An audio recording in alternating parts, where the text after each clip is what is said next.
आदाब नाज़रीन, news update eight 4 में आप सभी का इस्तकबाल और मैं हूं आपके साथ इंशान नबी। और शुरुआत करते हैं आज की बड़ी खबर से। यह खबर कुपवाड़ा पुलिस की तरफ से। कुपवाड़ा पुलिस ने फौज के साथ मिलकर जिले में 2 अलग अलग कार्रवाइयों में मिलिटेंटों के 3 साथियों को गिरफ्तार किया। मुश्तरका ऑपरेशन में जम्मू कश्मीर पुलिस ने 28 राष्ट्रीय राइफल्स के साथ मिलकर कुपवाड़ा में लश्कर ए तैयबा से वाबस्ता 2 मिलिटेंटों के साथियों को गिरफ्तार किया। ऑपरेशन के नतीजे में मुलजमीन के 5 पाकिस्तानी चीनी साख्ते हैंड ग्रेनेड बरामद हुए। मुलजमीन की शिनाख्त जुबैर अहमद शाह पीरजादा और पीरजादा मुबश्शिर यूसुफ के तौर पर हुई है। दोनों का ताल्लुक लोलाब कुपवाड़ा से है। इब्तिदाई तहकीकात से पता चला है कि इन दोनों को मकामी अफराद को निशाना बनाने का काम सौंपा गया था, जो इलाके में सरकारी स्कीमों को फैलाने में मुलविस है।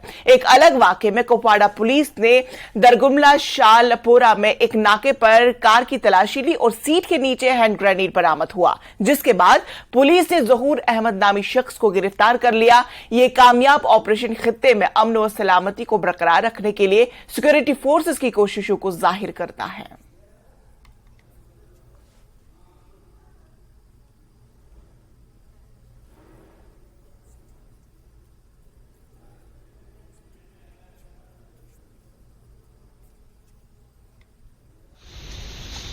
पत्थर है। खोल के देखो। हाथ मत डालो इसे, एकदम मत। अरे हथियार है, निकाल।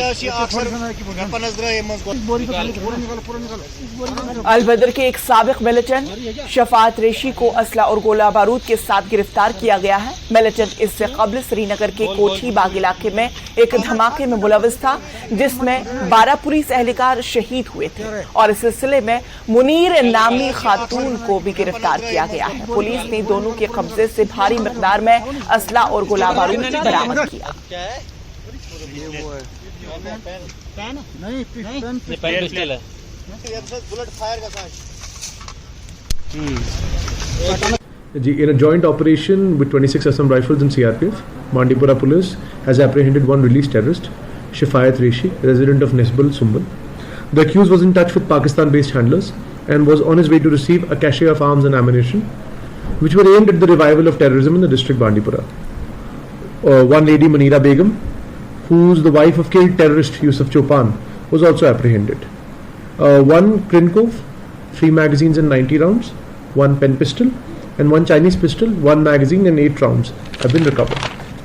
Shafayat Zubair Reshi had also been associated with HM and later on with Al-Badr. He was arrested in an IED blast case in Kotibag in the year 2000, in which 14 persons, including 12 police personnel, were martyred. He was also involved in an army vehicle burning case in Sumbal in 2009. Preliminary investigation reveals that they were trying to revive terrorism in the district. They were in touch with Pakistan-based handler Mushtaq Ahmed Mir, who had exfiltrated to Pakistan in the year 1999. Investigation is ongoing and more recoveries are expected.